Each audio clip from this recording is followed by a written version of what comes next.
বিশ্বকাপের সোনালী ট্রফিটা এখনো রয়েছে তাদের কাছেই। সর্বশেষ দুটো কোপা আমেরিকার চ্যাম্পিয়ন দলও তারাই। কিন্তু আর্জেন্টিনার সাম্প্রতিক মাঠের পারফরমেন্সটা ঠিক আশা জাগানিয়া নয়। সর্বশেষ 4 ম্যাচের মধ্যে দুটো হার এবং একটি ড্র করেছে আলবিসেলেস্তেরা। কনমেবল অঞ্চলের পয়েন্ট টেবিলের এখনো শীর্ষেই রয়েছে আর্জেন্টিনা, কিন্তু মাঠের পারফরমেন্সে যেন পথ হারিয়েছে লিওনেল স্কালোনির শিষ্যরা। আর্জেন্টিনার সমস্যাটা আসলে কোথায়, এবং এই সমস্যা থেকে উত্তরণ না ঘটলে ভবিষ্যতে কোন কোন বিপদে পড়তে পারে আলবিসেলেস্তেরা, আর এই সমস্যা থেকে উত্তরণের উপায় বা কি? এ সকল বিষয় নিয়েই আজকে কথা বলবো প্যাভিলিয়নের এই ভিডিওতে। আলোচনার শুরুটা করা যাক আর্জেন্টিনার গত ম্যাচের একাদশ নিয়েই। প্যারাগুয়ের বিপক্ষে 4-3-3 ফরমেশনেই একাদশ সাজিয়েছিলেন কোচ লিওনেল স্কালোনি, যেখানে গোলরক্ষক ছিলেন অবশ্যই এমিলিয়ানো মার্টিনেজ, এবং তার সামনে 4জন ডিফেন্ডার ছিলেন Nahuel Molina, Cristian Romero, Nicolas Otamendi এবং নিকোলাস তাগলিয়াফিকো। 3জন midfielder Rodrigo De Paul, Enzo Fernandez এবং অ্যালেক্সিস ম্যাকালিস্টার বরাবরই আর্জেন্টিনার প্রথম পছন্দের মাঝমাঠ ত্রয়ী, এবং তাদের সামনে 3জন ফরওয়ার্ড হিসেবে ছিলেন লিওনেল মেসি, লতারো মার্তিনেজ এবং হুলিয়ান আলভারেজ। তবে আর্জেন্টিনার এই একাদশের দিকে যদি আমরা একটু ভালোভাবে লক্ষ্য করি, এই দলে কোনো পারফেক্ট উইঙ্গার ছিল না, এবং এই সমস্যাটা আর্জেন্টিনাকে বেশ ভালোভাবে ভুগিয়েছে। বলে রাখা ভালো যে আর্জেন্টিনার আকাশি সাদা জার্সিতে গত কয়েক বছরে মাত্র 3জন পারফেক্ট উইঙ্গারকেই খেলতে দেখা গেছে। এদের মধ্যে একজনের নাম আনহেল ডি মারিয়া, যিনি ইতিমধ্যে অবসরে চলে গেছেন। আরো একজন আছেন সেক্ষেত্রে আলেহান্দ্রো গার্নাচো, যিনি এখনো পর্যন্ত আর্জেন্টিনা দলে নিজেকে পুরোপুরি মানিয়ে নিতে পারেননি। এছাড়া রয়েছেন নিকো গঞ্জালেস, যিনি এই মুহূর্তে ইনজুরিতে রয়েছেন, তবে আর্জেন্টিনার সাপোর্টাররা তাকে খুব একটা পছন্দও করেন না। পারফেক্ট উইঙ্গার না থাকার ফলে আর্জেন্টিনার আক্রমণে বেশ কিছু সমস্যা দেখা যাচ্ছে। যেমন লিওনেল মেসি, হুলিয়ান আলভারেজ এবং লতারো মার্টিনেজ, তারা 3জনই কিন্তু আক্রমণটা করতে পছন্দ করেন মাঠের মাঝ অংশ দিয়ে।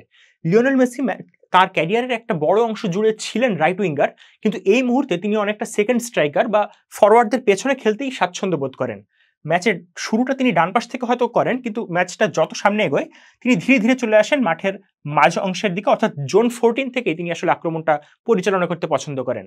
তার সামনে লতারো মার্টিনেজ, তিনি একজন পারফেক্ট নাম্বার 9 আর্জেন্টিনার জন্য। এছাড়া হুলিয়ান আলভারেজ, তিনিও আসলে একজন নাম্বার 9-এর মতোই খেলেন। তিনি লেফট উইংয়ে তাকে মাঝে মধ্যে দেখা যায়, কিন্তু আসলে তিনি উইঙ্গার, পারফেক্ট উইঙ্গারদের মতো তিনি খেলেন না। তিনিও কাট ইন করে ভিতরে চলে আসেন। সো যে ঘটনাটা ঘটে সেটা হচ্ছে আর্জেন্টিনার এই জোন 14-এ 3জন ফরওয়ার্ড চলে আসে, এবং সেক্ষেত্রে আর্জেন্টিনার বিপক্ষে যারা খেলছে তাদের ডিফেন্ডারদের জন্য ডিফেন্স করাটা অনেকটাই সহজ হয়ে যায়, এবং আর্জেন্টিনার আক্রমণ ভাগটাও হয়ে যায় অনেকটাই প্রেডিক্টেবল। এবং এই সমস্যাটা লিওনেল স্কালোনিও জানেন, এবং সেই সমস্যা থেকে উত্তরণের জন্য তিনি যে কাজটা করেন, তিনি তার 2জন উইং ব্যাক অর্থাৎ নাহুয়েল মলিনা এবং নিকোলাস তাগলিয়াফিকো, তাদের দুজনকে দিয়ে আক্রমণটা করার চেষ্টা করেন ওয়াইড স্পেস দিয়ে, অর্থাৎ উইঙ্গারের কাজটা উইং ব্যাক দিয়ে তিনি করার চেষ্টা করেন। নাহুয়েল মলিনা তিনি উপরের দিকে উঠে আসেন, নিকোলাস তাগলিয়াফিকো উপরের দিকে উঠে আসেন, কিন্তু তাদের গতি যে খুব বেশি তা নয়। অর্থাৎ তারা যখন ট্র্যাক ব্যাক করার প্রয়োজন হয়, আর্জেন্টিনা যখন আক্রমণ ভাগে যে বা আক্রমণ করতে গিয়ে বল হারায়, তখন ট্র্যাক ব্যাক করে আবার ডিফেন্সে নেমে আসার যে ব্যাপারটা, সেই ব্যাপারটা তারা যে খুব ভালোভাবে করতে পারেন সেটা সবসময় হয় না। সেই কাজটা তখন করতে হয় আর্জেন্টিনার মিডফিল্ডারদের। এবং গত ম্যাচে আমরা দেখেছিলাম নাহুয়েল মলিনা এবং নিকোলাস তাগলিয়াফিকো তারা উপরের দিকে উঠে যাওয়ার পরে রদ্রিগো ডিপল এবং এনজো ফার্নান্দেজ তারা অনেকটাই মাঝমাঠে নিচের দিকে নেমে এসেছিলেন, অর্থাৎ ডিফেন্সিভ মিডফিল্ড পজিশনে নেমে এসেছিলেন, এবং আমরা দেখেছিলাম ডিপলকে মলিনার ফেলে যাওয়া স্পেসটা কাভার করতে, অপরদিকে এনজো ফার্নান্দেজ বেশ কিছু ক্ষেত্রে নিকোলাস তাগলিয়াফিকোর ফেলে যাওয়া স্পেস কাভার করছিলেন। এবং এই কাজটা করার কারণে যেটা হচ্ছে যে আর্জেন্টিনার মিডফিল্ডারদের কাছ থেকে যতটা আক্রমণ প্রত্যাশা করে থাকে, বা আর্জেন্টিনা দল ইতিপূর্বে এনজো বা ডিপলের কাছ থেকে আক্রমণে যতটা কন্ট্রিবিউশন আশা করতো, সেটা কিন্তু এই মুহূর্তে সম্ভব হচ্ছে না। এবং অ্যালেক্সিস ম্যাকালিস্টারকে আমরা দেখেছিলাম যে তিনি অনেকটা ছিলেন মিডফিল্ড এবং আক্রমণ ভাগের মাঝামাঝি অঞ্চলে, এবং তাকে একেবারে পুরো ম্যাচে আমরা দেখেছিলাম নিষ্প্রভ। বাকিদের সাথে তিনি যেন কানেক্টই করতে পারছিলেন না গত ম্যাচে, অর্থাৎ প্যারাগুয়ের বিপক্ষে। লিওনেল মেসিকে এই জন্য আমরা দেখেছিলাম গত ম্যাচে বারবার তিনি নেমে আসছিলেন মিডফিল্ডে, এবং বলটা সাপ্লাই দেওয়ার কাজটা তিনিই করার চেষ্টা করছিলেন, এবং সেই কাজটা ঘটছিল আর্জেন্টিনার। যদি আমরা আবার সেই সমস্যার মূলে চলে যাই, সেই পারফেক্ট উইঙ্গার না থাকার ফলে সেই উইং ব্যাকদেরকে ব্যবহার করা, এবং সে কারণে মিডফিল্ডে একটা ভয়েড ক্রিয়েট হওয়া, লিওনেল মেসির বারবার নিচে নেমে আসা, এবং সেই কারণেই আর্জেন্টিনার আক্রমণটা আসলে পারফেক্ট হচ্ছিল না, এবং প্রতিপক্ষের জন্য অনেকটাই প্রেডিক্টেবল হয়ে যাচ্ছিল। পারফেক্ট উইঙ্গার না থাকাটা আর্জেন্টিনার জন্য একটা বড় সমস্যা, এবং এই সমস্যাটা আরো বেশি দীর্ঘায়িত হচ্ছে যখন তাদের শিবিরে আক্রমণ করছে একের পর এক ইনজুরি। নিকো গঞ্জালেস, যার কথা আমরা বলছিলাম, একজন ভালো লেফট উইঙ্গার আর্জেন্টিনার সাপেক্ষে, তিনি এই মুহূর্তে ইনজুরিতে রয়েছেন। এছাড়া লিসান্দ্রো মার্টিনেজ, আর্জেন্টিনার যিনি লেফট সেন্টার ব্যাক পজিশনটা খেলেন, তিনিও রয়েছেন ইনজুরিতে। ক্রিস্টিয়ান রোমেরো এবং নাহুয়েল মলিনা, তারা দুজন ইনজুরিতে পড়েছেন, এবং তাদের আগামী ম্যাচ অর্থাৎ পেরুর বিপক্ষে ম্যাচে অংশগ্রহণ না করাটা মোটামুটি নিশ্চিত, এবং তাদের অনুপস্থিতিতে আর্জেন্টিনার দলে ডেকেছে জুলিয়ানো সিমিওনেকে, যিনি মূলত আর্জেন্টাইন কোচ দিয়েগো সিমিওনের ছেলে, এবং তিনিও একজন ফরওয়ার্ড। অর্থাৎ আর্জেন্টিনা তাদের ফরওয়ার্ড পজিশনটা ওভারলোড করলেও তাদের রাইট ব্যাক বা রাইট সেন্টার ব্যাক পজিশনের যে ব্যাকআপটা সেটা তারা এই মুহূর্তে নেয়নি, এবং এটাও একটা বড় সমস্যা। কেন বড় সমস্যা সেটা নিয়ে যদি আমরা আলাপ করি, গত 2-3টা বড় টুর্নামেন্ট অর্থাৎ 2021-এর কোপা আমেরিকা থেকে শুরু করে 2024-এর কোপা আমেরিকা, মোটামুটি এই 3-4 বছরে আর্জেন্টিনার রক্ষণ ভাগটা ছিল মোটামুটি সেটেলড। রাইট ব্যাক হিসেবে আর্জেন্টিনা খেলিয়েছে গনজালো মন্তিয়াল এবং নাহুয়েল মলিনাকে অল্টারনেট করে, লেফটে আর্জেন্টিনা খেলিয়েছে তাগলিয়াফিকো এবং মার্কাস আকুনিয়াকে। কিন্তু এই মুহূর্তে আমরা যদি তাদের বয়সের দিকে দেখি, অর্থাৎ রাইট সাইডে মলিনা বা মন্তিয়াল তারা মোটামুটি 26-27 বছর বয়সী বলে হয়তো আর্জেন্টিনা আরও একটি বা দুটো টুর্নামেন্ট তাদের কাছ থেকে পেয়েও যেতে পারে, কিন্তু লেফটে তালিয়াফিকো এবং সেক্ষেত্রে মার্কাস আকুনিয়া তাদের দুজনেই ইতিমধ্যে 30 পার করে ফেলেছেন। তালিয়াফিকোর বয়স 32, মার্কাস আকুনিয়ার 33। মার্কাস আকুনিয়া ইতিমধ্যে ইউরোপ ছেড়ে চলে গেছেন আর্জেন্টাইন লিগে, এবং এই কারণে লিওনেল স্কালোনি তাকে রিসেন্ট যে ইন্টারন্যাশনাল উইন্ডো সেখানে কিন্তু কল আপ করেননি। অর্থাৎ আর্জেন্টিনার লেফট সাইডে শুধুমাত্র নিকোলাস তাগলিয়াফিকো ছাড়া আর কেউই এই মুহূর্তে নেই। সেন্টার ব্যাক হিসেবে এই মুহূর্তে ক্রিস্টিয়ান রোমেরো এবং লিসান্দ্রো মার্তিনেজ, যারা আর্জেন্টিনার প্রথম চয়েস সেন্টার ব্যাক ছিলেন, তারা দুজনেই ইনজুরিতে, এবং সে কারণে আর্জেন্টিনার রক্ষণ ভাগটা সামলাতে হবে অধিনায়ক নিকোলাস ওতামেন্দির উপর ভর করেই, যার বয়স ইতিমধ্যে 36, এবং তাকে এখনো পর্যন্ত সুযোগ দিয়ে যাচ্ছেন লিওনেল স্কালোনি। এবং তার ব্যাকআপ যদি আমরা বলি, সেক্ষেত্রে লিওনার্দো বালের্দি বা নাহুয়েন পেরেজ তারা রয়েছেন, ফাকুন্দো মেদিনা রয়েছেন, তাদেরকে দিয়েই হয়তো এবার কোনো মতে ফুলব্যাক পজিশনটা খেলিয়ে হয়তো এই উইন্ডোটা পার করে দিতে চাইবেন স্কালোনি। তবে সামনের উইন্ডো থেকে তিনি নিশ্চয়ই মার্কোস সেনেসি বা অন্যান্য যারা তরুণ সেন্টার ব্যাক রয়েছেন আর্জেন্টিনার, তাদেরকে আসলে তিনি খুঁজে বের করার চেষ্টা করবেন এবং তাদেরকে পর্যাপ্ত সুযোগ দিয়ে আর্জেন্টিনার পরবর্তী যে জেনারেশনটা সেটা তৈরি করতে তিনি একটা ভূমিকা রাখবেন। এবং আর্জেন্টিনার এই যে ব্যাকআপ রেডি না থাকাটা, সেটা আসলে আর্জেন্টিনাকে ভোগাতে পারে তাদের ফরওয়ার্ড লাইনের ক্ষেত্রেও। লিওনেল মেসির কথাই যদি আমরা বলি, তিনি এই মুহূর্তে MLS-এ খেলছেন, সেটা আমরা সবাই জানি, এবং তিনি যে খুব ভালো ফর্মে আছেন বা খুব ভালো শেপে আছেন ব্যাপারটা এমন নয়। এবং আর্জেন্টিনার জার্সিতে আমরা দেখছি যে হাই প্রেসিং অপোনেন্টগুলোর বিপক্ষে তিনি একটু হলেও যেন ধুঁকছেন, এবং লিওনেল মেসির কাছ থেকে আমরা সবসময় যেমন পারফরমেন্সটা দেখি একদম হুবহু সেই পারফরমেন্সটা কিন্তু এই মুহূর্তে আমরা পাচ্ছি না। অবশ্যই বয়স একটা ফ্যাক্ট, সাথে ফ্যাটিক একটা ফ্যাক্ট, এবং ফিটনেসও একটা ইস্যু হয়ে দাঁড়াচ্ছে লিওনেল মেসির জন্য। তার ব্যাকআপ হিসেবে আসলে কে থাকছেন, অবশ্যই তিনি মেসির মতো হবেন না, কিন্তু মেসির ব্যাকআপ হিসেবে অন্তত তার কাছাকাছি বা কাজ চালানোর মতো পারফরমেন্সটা কে দিবেন সেটা একটা দেখার বিষয়। উইঙ্গারের কথা তো বললামই, আর্জেন্টিনার কোনো পারফেক্ট উইঙ্গার না থাকাটা আর্জেন্টিনাকে খুব ভোগাচ্ছে। আর্জেন্টিনার একাদশ এবং তাদের ব্যাকআপের কথা একপাশে সরিয়ে রেখে এবার আর্জেন্টিনার কিছু ট্যাকটিক্যাল ব্যাপার দিকে দেখা যাক। এরিয়াল ডুয়েলের ক্ষেত্রে আর্জেন্টিনার দুর্বলতা খুব ভালোভাবে লক্ষ্য করা যাচ্ছে এবারের বিশ্বকাপ বাছাই পর্বে। সর্বশেষ 4 ম্যাচের কথাই যদি বলি, আর্জেন্টিনা এ সময় হজম করেছে মোট 5টা গোল। এই 5টা গোলের মধ্যে একটা গোল ছিল পেনাল্টিতে কলম্বিয়ার বিপক্ষে আর্জেন্টিনা যেটা হজম করেছিল, একটি গোল ছিল বাইসাইকেল কিকে যেটা প্যারাগুয়ের বিপক্ষে আর্জেন্টিনাকে হজম করতে হয়েছে। এছাড়া বাকি 3টা গোল অর্থাৎ ভেনেজুয়েলার বিপক্ষে একটি, কলম্বিয়ার বিপক্ষে একটি এবং প্যারাগুয়ের বিপক্ষে একটি, এই 3টা গোল আর্জেন্টিনা হজম করেছে প্রতিপক্ষের ক্রস অথবা কর্নার থেকে এরিয়ালে। অর্থাৎ আর্জেন্টিনার ডিফেন্ডাররা প্রতিপক্ষের সাথে এরিয়াল ডুয়েলে খুব একটা পেরে উঠছেন না, এবং তাদের পারফেক্ট হেডারগুলো ঠিকঠাক পৌঁছে যাচ্ছে আর্জেন্টিনার জালে। এবং আর্জেন্টিনার এই দুর্বলতা শুধুমাত্র নিজেদের পোস্টে নয়, বরং প্রতিপক্ষের পোস্টের সামনেও দেখা যাচ্ছে। আর্জেন্টিনার ফরওয়ার্ডরা হেডিংয়ে খুব একটা ভালো নন, এবং যে কারণে দেখা যায় যে আর্জেন্টিনা শেষের দিকে ক্রস করে করে গোল পাওয়ার চেষ্টা করলেও খুব একটা তাতে সফল হয় না।